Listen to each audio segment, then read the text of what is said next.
मेरे प्रिय जय मसीह की मैं स्वागत करता हूँ सुबह की प्रार्थना में। प्रभु यीशु मसीह आज की सुबह सब लोगों को संभाल करके रखे। प्रियो, सुबह सवेरे उठ करके जब आप उठते हैं ना, काम धाम करते हैं ना प्रियो, तो ऐसे कोई भी गलत काम ना करें कि प्रभु यीशु मसीह के आंखों से आंसू बहें और वो परमेश्वर पिता आपको माफ न करने पाए। आज मैं जिन बातों को आपको बताने के लिए चाह रहा हूँ प्रियो, उन बातों को बड़ी ही ध्यान से सुने। मैं आपको बाइबल से लेकर के बताऊंगा। मैं बाइबल के विरोध में बात नहीं करूंगा, लेकिन जो बाइबल बताती है एक्चुअल में उन सभी बातों को मैं आपको बताऊंगा और परमेश्वर पिता जो है ना आपके जीवन को बड़ी बरकत देंगे। ऐसे कोई भी गलत काम ना करें, ऐसे कोई भी पाप ना करें, विशेष करके ऐसे 3 पाप जो आप अभी सुनने के लिए चाह रहे हैं कभी मत करना, नहीं तो परमेश्वर पिता आपके जीवन को जो है ना कभी माफ नहीं कर पाएंगे। वो परमेश्वर पिता आपसे प्यार करते हैं प्रियो, वो चाहते हैं कि हम हमेशा शुद्ध होकर के जीवन जिएं, वो चाहते हैं कि हम हमेशा निर्दोष होकर के जीवन को जिएं और उसके साथ हम एकदम मेल मिलाप से रहें। किसी भी प्रकार कोई अनबन नहीं, किसी भी प्रकार की दुष्ट आत्मा को किसी प्रकार कोई चांस हमें नहीं देना है, क्योंकि हम प्रभु यीशु मसीह के पवित्र लहू से खरीदे हुए लोग हैं।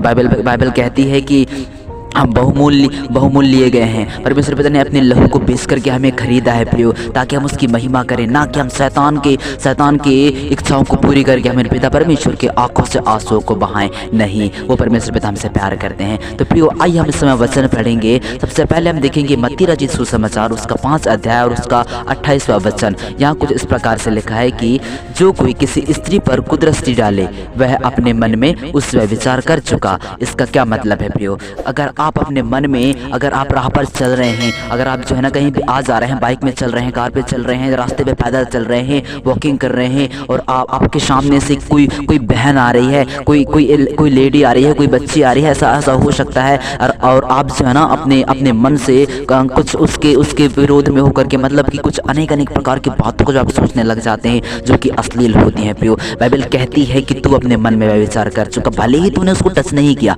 भले ही तूने उसको भूला नहीं कि ऐसे जो अपनी फीलिंग्स को तूने उससे बोला नहीं, लेकिन तू अपने मन में सोचा ना, इसका मतलब कि ये विचार है, इसका मतलब कि ये sin है प्रियो। और परमेश्वर पिता चाहते हैं कि हम एकदम हमारे सामने जितने भी लड़कियां आती हैं, जितने भी बहनें आती हैं, बस उनको हम पूरे पवित्रताई के साथ में बहन हम साबित करें और अपने जीवन में एक्सेप्ट करें, बहन के रूप में एक्सेप्ट करें प्रियो। वो परमेश्वर पिता हमें कहते हैं कि बस ऐसे गुनाह से बचे रहो।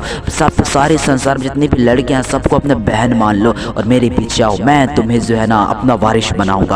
वो कहते हैं प्रियो, हम उसके वारिस हैं। आप जानते हैं कि प्रभु यीशु मसीह को उसने वारिस बनाया और किस तरह से अद्भुत और बड़े काम उसके द्वारा हुए। प्रभु यीशु मसीह के द्वारा हमारे पिता परमेश्वर ने कैसे बड़ी महिमा की, वैसे ही आपका जीवन भी होगा। तो प्रियो, आपसे जो है ना आपको किसी भी स्त्री पर गलत दृष्टि नहीं डालनी है। उसको देखना जरूर है, जैसे हमारी आंखें हैं देख सकते हैं, लेकिन उसमें वे विचार नहीं होने चाहिए, उसमें जो है ना गलत प्रकार के इंटेंशन नहीं होने चाहिए। हम पूरे पवित्रताई के साथ हम देखें, क्योंकि बहनें हैं। हालेलुया। तो प्रियो, इसमें हम दूसरा वचन पढ़ेंगे, लवावस्था उसका 26 अध्याय और उसका 21वां वचन। यहाँ कुछ इस प्रकार से लिखा है, बड़े ही ध्यान के साथ सुनिएगा। 3 पाप नहीं करना है, 3 वचनों के मैं बता रहा हूँ, ऐसे पाप नहीं करना है, नहीं तो परमेश्वर पिता के आंसू बह जाएंगे प्रियो। हालेलुया। तो हम पढ़ेंगे लवावस्था 26 अध्याय 21वां वचन।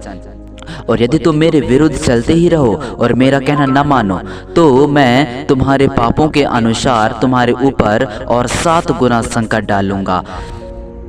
क्योंकि मतलब देखो यार, देखो अगर हम ऐसे हम गुनाह करते जाएंगे ना, बिल्कुल गुनाह पे गुनाह हम जब करते जाएंगे प्रियो, तो परमेश्वर पिता कहते हैं कि तुम्हारे जीवन पर मैं 7 गुना संकट। इसका मतलब कि जब हमारे जीवन में संकट आती है किसी प्रकार के, जैसे हम लकवा से ग्रस्त हो जाते हैं, कैंसर से ग्रस्त हो जाते हैं, या फिर किसी प्रकार की ऐसे बॉडी में अकड़न हो जाती है ना, तो वो सिर्फ 1% है। 1% सोचो, अगर जब 7 गुना हमारे जीवन पर वो बीमारी आकर के बैठ जाए तो हमारी दशा क्या होगी, हमारी हालत क्या होगी प्रियो। इसलिए जो है ना हमें परमेश्वर पिता की ओर अपने मन को फेरना है और उसकी सारी बातों को मानना है, ताकि परमेश्वर पिता हमारे सारे पापों को शुद्ध करके हमें धर्मी ठहराए और अपने पवित्र सृजनहार परमेश्वर पिता जो है ना हमें जो है ना एक नई जीवन जीने के लिए हमें उजागर करे, हमें प्रोत्साहित करे कि हम सारे पापों से मुक्त होकर के अपने मन को सारे लुभावनी वस्तुओं से छोड़ करके, सांसारिकता के अभिलाषाओं से छोड़ करके उस महान पिता परमेश्वर के लिए जिसने हमें जीवन दिया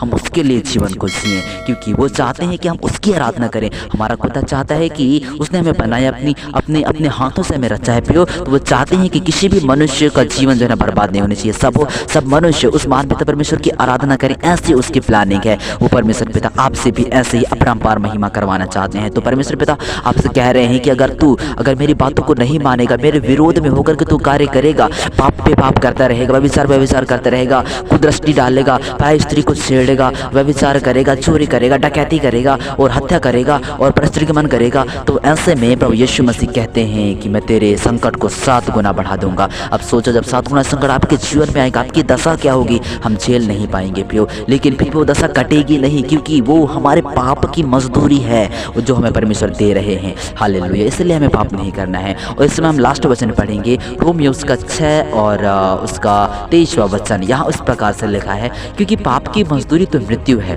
परंतु परमेश्वर का वरदान हमारे प्रभु यीशु मसीह में अनंत जीवन है। प्रियो, तो मैं आपको बताना चाहूँगा कि जब हम पाप करते हैं तो पाप हमें थोड़ी देर के लिए मजा दे देता है, चाहे हम किसी भी प्रकार के पाप करें। हम जैसे सोचेंगे भी ना तो ये भी एक पाप है, हम फिजिकल भी करेंगे ना किसी के साथ तो वो भी एक पाप है, और हम सोचेंगे वो भी पाप है, देखेंगे वो भी पाप है, मतलब देखने के बाद हम गलत इंटेंशन लाते हैं, वो पाप है। तो इसका मतलब कि बाइबल कहती है कि जब हम किसी पर खुद दृष्टि डालते हैं, गलत करते हैं और गलत करते हुए देखते हैं और रोकते नहीं हैं, तो एक्चुअल में ये भी पाप ही है। तो इसकी जो मजदूरी है वो मृत्यु है। अगर हम पाप करेंगे तो सीधा मृत्यु में प्रवेश करेंगे। इसलिए परमेश्वर कहते हैं कि अब ढाढ़स बांध, हमारे परमेश्वर पिता हमारे ओर से लड़ेगा। वो परमेश्वर पिता सारे दुष्ट आत्मा के दरिंदगियों को कुचलेगा और हमें पवित्र करेगा, हमें शुद्ध करेगा। हालेलुया। वो कहता है कि परंतु परमेश्वर का वरदान हमारे प्रभु यीशु मसीह में अनंत जीवन है। अगर हम प्रभु यीशु मसीह को कहें कि प्रभु यीशु आज हम ऐसे गुनाहों में हैं, ऐसे सिचुएशंस में हैं, प्रभु यीशु आप हमें अपने पवित्र पनाह में लो, सारे प्रकार के दुष्ट की बुरी युक्तियों को कुचलो और हमें अपने पवित्र आड़ में लेकर के हमें सृजन अपने अभिषेक से भरो, ताकि हम नया जीवन पाएं और पवित्र आत्मा सारे प्रकार के दुष्ट की शक्तियों से हम बच करके वो तेरी महिमा हम कर सकें। तो प्रियो, ऐसे समय में परमेश्वर पिता आपके जीवन को माफ कर देंगे। और ये बस ऐसे ही नहीं करना है, बस ये 3 पाप नहीं करना है। हालेलुया। पाप की मजदूरी मृत्यु, आप जान गए हैं। किसी स्त्री पर अगर कुदृष्टि डालेंगे वो पाप है, हम पराई स्त्री को छेड़ेंगे, टच करेंगे, ये भी गलत ही है, और उसके आज्ञाओं का पालन हम नहीं करेंगे, तो ये तो सबसे ज़्यादा घोर अंधकार वाला पाप है प्रियो। जब जैसे प्रभु यीशु मसीह कहते हैं कि तुम मेरी आज्ञाओं को मानो, तो जो तुम मेहनत कर रहे हो पृथ्वी पर, इतना ज़्यादा मेहनत तुम्हें नहीं करना पड़ेगा, इतनी स्ट्रगल नहीं करनी पड़ेगी, बस तुम मेरी आज्ञाओं को फॉलो करो, मेरे कमांड मेरे जो आज्ञाएँ हैं उनको तो फॉलो करो, तब तुम्हारे जीवन में परमेश्वर पिता की ओर से नई बारिश होगी और तुम्हारा जीवन उद्धार से भर जाएगा। हालेलुया। बस अपने जीवन में ऐसे ही पाप को नहीं करना है, और ऐसे ही प्रार्थनाओं को सुनने के लिए प्रियो आप चैनल को सब्सक्राइब कर सकते हैं और लाइक शेयर कमेंट भी कर सकते हैं। प्रभु यीशु मसीह आप सब लोगों को अपने अनुग्रह से भर देगा, आपको अपनी सामर्थ से भरेगा और सारी प्रकार की दुष्ट की शक्तियां आपके जीवन से असफल हो जाएंगी। वो परमेश्वर पिता आज की सुबह के समय सारे पापों को आपके जीवन से दूर करने के लिए सारा है प्रार्थना करेंगे।